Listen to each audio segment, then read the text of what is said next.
Welcome back to the channel, everybody. So today we're diving into the world of Tony Iommi. So the legendary guitarist of Black Sabbath, super innovative playing, has really just defined heavy metal, and he's incorporated so many fantastic music theory concepts that we're going to get into today. So let's get into it. So born on February 19th in 1948 in Birmingham, England, Tony Iommi found his passion for music at a very early age. He grew up in a Catholic household, but he didn't really go to church much. Ozzy and Iommi actually went to the same school in their youth, but Iommi was actually a year ahead. His journey took a significant turn when a factory accident at 17 resulted in the loss of the tips of his two fingers on his right hand. But instead of giving up, Iommi actually adapted in creating his own finger caps and altering his playing style, and it really defined a new moment in what we call heavy metal today. Django Reinhardt was one of those who inspired Tony Iommi to keep going, and I quote Iommi talking about him by saying, "My friend said, listen to this guy play." And I was like, no way. Listening to someone play the guitar is the very last thing I want to do right now. But he kept insisting, and he ended up playing the record for me. I told him I thought it was really good, and then he said, the guy's only playing with two fingers on his fretboard hand because of an injury he sustained in a terrible fire. I was totally knocked back by this revelation, was so impressed. So that's what inspired him to start trying to play again. Prior to Sabbath, Iommi played in several blues bands and rock bands where he met Bill Ward, one of the founding Sabbath members. It was in 1968 when Geezer Butler and Ozzy joined up, creating their initial name Earth, but later renamed Black Sabbath. So one thing to note before we start, Iommi detuned his strings, mostly because the lower tension was easier on his fingertips. This is part of why it resulted in the birth of heavy metal. So combining that with his metal fingertips, his dark styles of riffing, melody, and soloing, and the creation of heavy metal was born. So in this video, we'll be going over Tony Iommi's music theory and compositional choices, both in terms of his riffing, chord choices, guitar solos, and so much more. Keep in mind, the songs we'll be going over are handpicked to showcase his best compositional work, which was often merged with other members, so this is in no particular order and everything is timestamped. So without further ado, let's get into it. Now, it wouldn't be right to look at any of Iommi's work without the debut album titled Black Sabbath, with the intro track titled Black Sabbath. The song was called the greatest heavy metal song of all time by Rolling Stone, and here's pretty much why. So released in 1970, the album didn't really get a lot of favorable reviews, but still had some decent commercial success.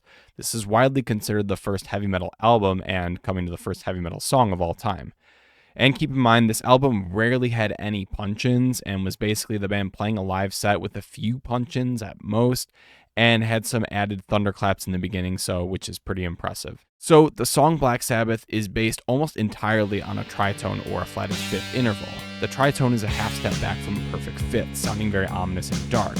Combining that with a slow 67 BPM and dark lyrics based off of a story from the bassist Geezer Butler.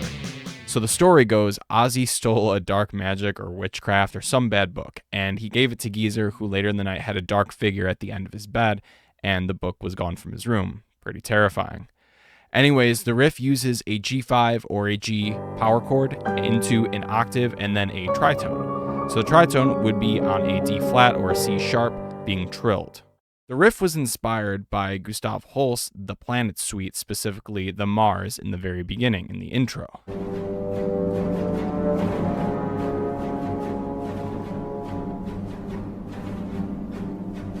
Anyways, later in the song we hear more G natural minor stuff and variations of G minor chords and a guitar solo using G minor pentatonic. So being in the key of G minor, it's very simple to turn this thing into a pentatonic scale. So if you're kind of unaware of this stuff, a regular scale typically has 7 notes. So if you're in a major key or a minor key and you're just using the diatonic notes in the scale, all you have to worry about is your first 7 notes, G, A, B, C, D, E, F, and then you're back to the octave of G. Obviously, that's without the key signature, so there are 2 flats in the key signature. But aside from that, if you want to make it pentatonic, you're going to have to get rid of the 2 and the 6. Okay, so no A in there and then no E flat in there. Getting rid of those half steps can basically open it up to a lot of different genres. So it's really good for pop, it's really good for blues, it's good for metal, it's good for pretty much everything that you can possibly use it for. If you're confused about the circle of fifths, I do have a really good beginner's video on it. But basically what you want to do is you want to think of your 12 notes in the musical alphabet in general, but you're going to think of it like a clock. Okay, so you're always going to start with C major, and then pretty much every time you count up 5, not including sharps or flats right now, C, D, E, F, G, every time you go up a fifth, you're at the next number. So think of the C like 0 or 12 o'clock or whatever. But then if you go up to the next one, up 5, you're going to go to 1 o'clock, which basically means there is going to be 1 sharp in the key signature of G major. From there, it pretty much continues the same old thing, where you go up 5 from G, G, A, B, C, D, so you can see D major is right there, so now you have 2 sharps, and you keep repeating the cycle. 3 sharps at A, 4 sharps for E, etc., etc. If you want to go the opposite way and figure out the flats, you're going to do the same thing, but you're going to count in fourths. So that means that C, D, E, F would be up a fourth, so 1 flat, and then B flat would be the next key that has 2 flats, and you keep repeating this process. Relative minor keys can kind of work in the same way, where you basically start on A and you do the same thing, or you can basically use the half step rule of 3 steps. So if you're in the key of C major, go back 3 frets or 3 half steps, and that's your relative minor. So another hit song, this time from 1971 album Paranoid, features a tale of a man traveling through time to witness the apocalypse. So no, this has nothing to do with the Marvel character, but it is Iron Man. Anyways, the song grew up super wide success with its slow yet catchy and simplistic riff. The intro riff is one of the best examples of how rhythm can make or break a melody. You see, if the intro had only straight quarter notes, you'd get bored pretty fast.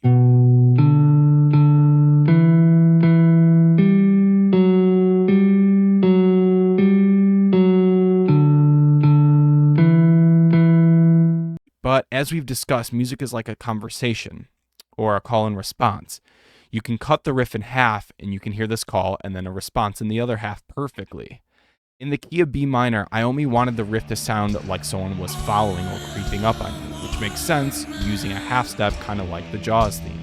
The main riff uses a call and response, so the second half ends on the 4 chord, which can still work to build some tension and resolve it back to B. Most of the time here on this channel, when we discuss tension, it usually involves the dominant chord or the 5 chord or the diminished chord. But in some cases, especially in rock and metal, you can actually use a predominant chord like the 4 chord in some sort of fashion. Anyways, measure 39 uses simple B minor blues riffs. And for the rest of the song, it's a lot of riffing around the blues scale and the pentatonic scale. So totally standard stuff that Iommi really liked. So to understand the genius in Iommi's simplicity, listen to Paranoid. The song uses a simple E minor chord progression, just like the 3, the 7, and the 1 for the famous catchy riff with the hammer-ons. In terms of harmonic and rhythmic elements, nothing in the song is crazy weird, but the simplicity is part of what made Iommi such a good songwriter. A lot of bands fail to write good songs for the simple sake of writing good songs. Always do what's obvious. That's some of the best advice that I've ever gotten, rather than doing whatever you want if you want to appeal to a wider audience. Of course, you can do whatever you want, but generally, if you want success, you should do what will favor the song. Children of Grave from 1971 Master of Reality is a good example of downtuning guitars to C sharp, which at the time was extremely low, so people were definitely mixed on their reactions on that. But the song was in C sharp minor, so 4 sharps in the key sig using a 1-6-5 chord progression, one of the other most popular riff styles in all different kinds of metal. The minor 6 interval is something that we've talked about before in Randy Rhoads' Crazy Train riff. It's a really nice half-step interval with some good release of tension. So it's a really good cadence that's been used for many, many years. I highly recommend you try it. Measure 58 uses a really awesome 1-3-6-7 with power chords, so pretty simple in that department. Most of the song uses chromatic stuff, and the tritone we hear at measure 98 is very Sabbath sounding, so it kind of trademarks that tritone for Tony Iommi. Into the Void is another great example of Iommi's style, being in drop C sharp again, but making the tritone even more suspenseful. If you notice, the first measure ends with the C sharp octave, but then he descends in the next measure and ends on the flatted 5th or the tritone.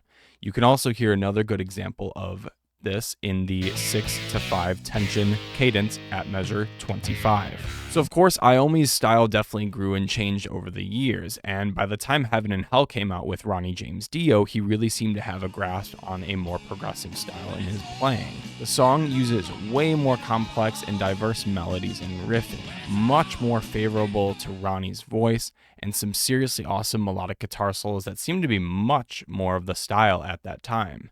So keep in mind, the sudden change in sound with Dio in the band did cause some mixed reactions to the fans and even some of the band members, like Bill Ward, who clearly preferred the blues and rock sound that they kind of originated from, which is fair because that's kind of what popularized them in the first place.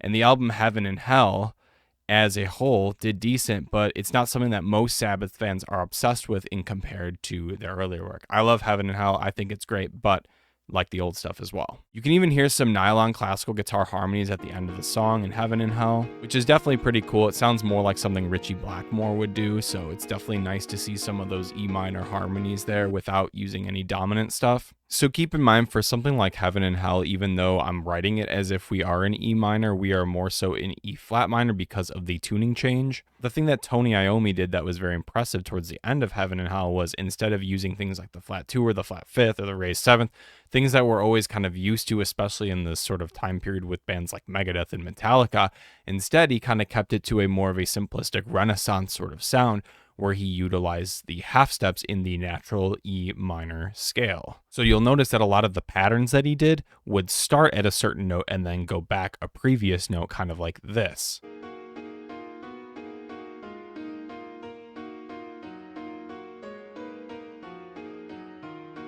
"13" was the final studio album by the band in 2013, and looking at its pretty wide success, they definitely stuck with a mix of dark riffs, blues riffs, and heavy metal, which generally worked really, really well.